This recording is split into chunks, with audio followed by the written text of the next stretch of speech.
తెలంగాణ ప్రభుత్వం సాగు త్రాగునీటిని అధిక ప్రాధాన్యత ఇస్తుందని జిల్లా కలెక్టర్ ఎస్ వెంకట్రావు అన్నారు. శనివారం సూర్యాపేట జిల్లా కేంద్రంలోని స్థానిక ప్రజా పరిషత్ కార్యాలయంలో సర్వసభ్య సమావేశం, జిల్లా పరిషత్ చైర్పర్సన్ గుజ్జా దీపిక యుగేందర్ అధ్యక్షతన జరిగిన సమావేశంలో కలెక్టర్ ఎస్ వెంకట్రావు పాల్గొని ప్రసంగించారు. శనివారం సూర్యాపేట జిల్లా కేంద్రంలోని స్థానిక ప్రజా పరిషత్ కార్యాలయంలో సర్వసభ్య సమావేశం, జిల్లా పరిషత్ చైర్పర్సన్ గుజ్జా దీపిక యుగేందర్ అధ్యక్షతన జరిగిన సమావేశంలో జిల్లా కలెక్టర్ ఎస్ వెంకట్రావు పాల్గొని మాట్లాడుతూ ప్రభుత్వ నియోజకవర్గానికి 10 కోట్ల రూపాయలు మంజూరు చేయనున్నట్లు, అదేవిధంగా ప్రతి నియోజకవర్గానికి అత్యవసర పనులకు ₹1 కోటి వరకు ఖర్చు చేసుకున్నట్టుకు ప్రభుత్వం మంజూరు చేసిందన్నారు. ఇప్పటివరకు తెలంగాణ ప్రభుత్వం రైతు బంధు నిధులు 3 ఎకరాల వరకు ఇచ్చిందని, త్వరలో 80,000 మంది రైతులకు తెలంగాణ ప్రభుత్వం అందించేందుకు కృషి చేస్తుందని తెలిపారు. వేసవికాలం దృష్ట్యా సాగు త్రాగునీటి కొరతను తీర్చేందుకు ప్రణాళికలు రూపొందిస్తుందని, ప్రభుత్వ సంస్థలైన పాఠశాలలు, వసతి గృహాలకు విద్యుత్ కొరత లేకుండా నిరంతరాయంగా సరఫరా చేయనున్నట్లు చెప్పారు. ఇటీవల గ్రామ పంచాయతీ సర్పంచ్లు పదవీకాలం పూర్తయిన సందర్భంగా జిల్లా యంత్రాంగం తరపున కృతజ్ఞతలు తెలిపారు. ఈ సందర్భంగా రాజ్యసభ సభ్యులు బడుగుల లింగయ్య యాదవ్ మాట్లాడుతూ కృష్ణా రివర్ మేనేజ్మెంట్ బోర్డు కేంద్రం పరిధిలోకి వెళ్లకుండా తెలంగాణ హక్కులు ఉండాలని కోరడంతో తీర్మానం చేశారు. తదుపరి నివేదిక ప్రభుత్వాన్ని అందజేయాలని కలెక్టర్ను కోరారు. ప్రభుత్వ ఆసుపత్రిలో పేదలకు మెరుగైన వైద్యం, గర్భిణీలకు సాధారణ ప్రసవం జరిగేలా పటిష్టమైన ప్రణాళికలు రూపొందించాలని అధికారులకు సూచించారు. ఈ కార్యక్రమంలో జిల్లా పరిషత్ వైస్ చైర్మన్ గోపకాని వెంకటనారాయణ గౌడ్, జిల్లా పరిషత్ ముఖ్య కార్యనిర్వాహక అధికారి సురేష్, వివిధ శాఖల అధికారులు, జెడ్పీటీసీలు, ఎంపీపీలు తదితరులు పాల్గొన్నారు.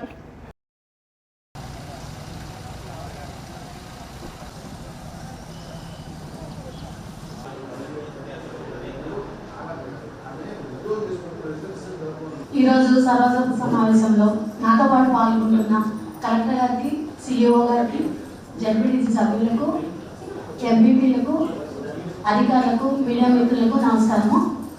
సభను స్టార్ట్ చేద్దాం. మెడికల్ సూపరింటెండెంట్, ప్రభుత్వ జనరల్ హాస్పిటల్ సూర్యాపేట నుంచి 400 పడకల ప్రభుత్వ జనరల్ హాస్పిటల్ సూర్యాపేట, అన్ని ప్రత్యేకతల డాక్టర్లు, అన్ని రకాల సమస్యలతో వచ్చే మన ప్రజలకి అందుబాటులో ఉండి అన్ని డిపార్ట్మెంట్ వాళ్ళు ట్రీట్మెంట్గా, ఆపరేషన్ విధంగా, మళ్ళీ మన గర్భిణీ స్త్రీలకి వాళ్ళకి ప్రైమరీగా చెకప్ చేసి వాళ్ళకు న్యూట్రిషన్ కిట్స్ అందించడము, టెస్ట్లు చేసి స్కానింగ్ చేసి వాళ్ళకి ట్రీట్మెంట్ అందిస్తున్నాము.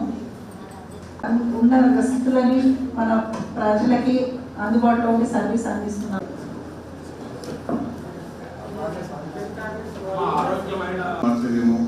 మన ఇంట్లో ఏమంటే ఉండే పద్ధతిలో ఉండట్లేదేమో, వాళ్ళకు అంటే వాళ్ళ అవసరాలని కొంత అట్లా జరుగుతుందేమో అనే అభిప్రాయం ఉంది సార్.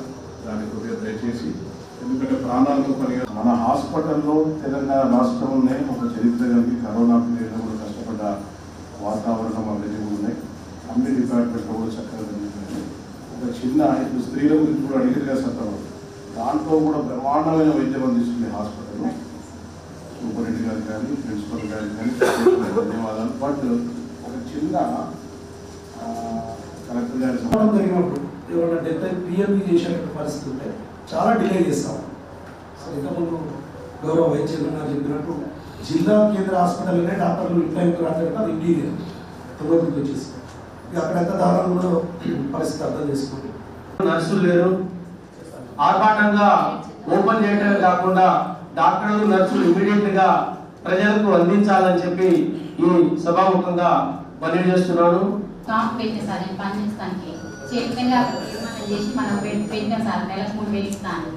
ఇంతవరకు ఆమెకు అసలు ₹1 అయితే ఇస్తారు లేదా, సంవత్సరం నుంచి ఉదయం 10 గంటలకు వస్తే సాయంత్రం 4 గంటల వరకు మొత్తం కూడా రెడీ స్టోరేజ్ అయింది. వాటర్ లేనటువంటి పరిస్థితి. కనీసం మీ బహిరంగ ఆధారపడే ప్రోగ్రామ్ అనేది ఇచ్చారు. ఈ మధ్యలో కాలంలో కంటిన్యూగా ప్రాబ్లమ్స్.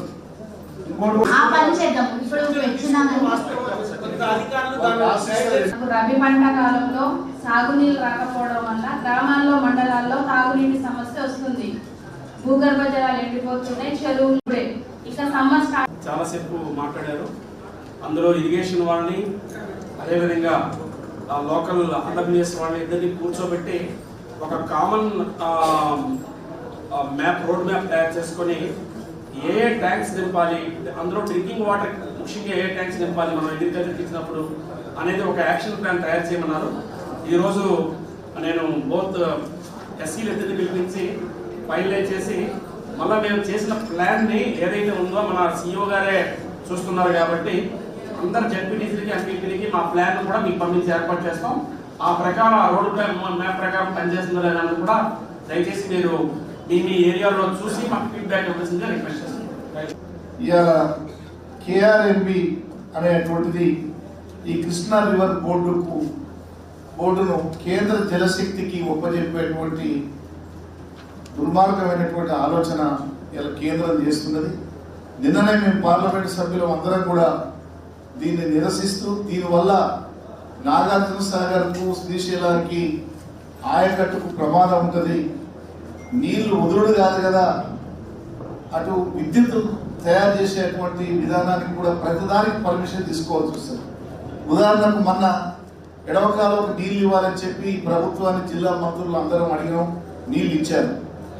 రేపటించి ఇది కనుక ఈ యొక్క KRMB మీద కేంద్రం పెత్తనం కనుక వస్తే నీళ్ళు వదలడు కాదు కదా, రిపేర్లు కాదు కదా, ఏ ఒక్క అధికారం మనకు రాష్ట్ర ప్రభుత్వానికి ఉండకుండా పోయే ప్రమాదం సంభవిస్తుంది. నిన్ననే మేము పార్లమెంట్లో ఉచితంగా ప్రవేశపెట్టడం జరిగింది. అందులో భాగంగా మా ఖమ్మం టు మియాలు కూడా వయాలని కూడా బస్సు సౌకర్యం కల్పించడానికి కూడా బస్సు కావాలి. గోదావరి నుంచి 2024-20 సంవత్సరం గాను మనం జిల్లా పంచాయతీ అభివృద్ధి ప్రణాళికలో భాగంగా 15వ వార్షిక నిధుల గురించి మనం వివిధ శాఖల భాగస్వామ్యంతో ప్రణాళిక ఆమోదం పొందాలి. మనకు 15వ వార్షిక సంఘం నిధుల కింద 3,11,10,10,10 వచ్చినాయి. అందులో 60% టైట్ నిధులు 1,86,66,70 అంటే 40% 1,24,24,44,000. అందులో టైట్ నిధులలో త్రాగునీరుకు 93,33,000 మనం అందులో కేటాయించాలి. 50% మీరు పారిశుద్ధ్యానికి సంబంధించిన పనులకు 93 లక్షలకు. అదేవిధంగా అంటైట్లో ఏంటంటే 60% వివిధ రకాల పనులకు అంటే CC రోడ్డు, ఇతరత్ర సిమెంట్ మెటీరియల్ కాంపోనెంట్ పనులు. అదేవిధంగా ఒక టీం 25% మీరు 35 లక్షలకు, 10% కార్యాలయ పరిపాలనలకు, మొత్తం 3,11,10,15,117కు సమరి ఆమోదం గురించి సభలో ఓకే అండి. లంచ్ తర్వాత మళ్ళీ సభను కంటిన్యూ చేస్తున్నాము.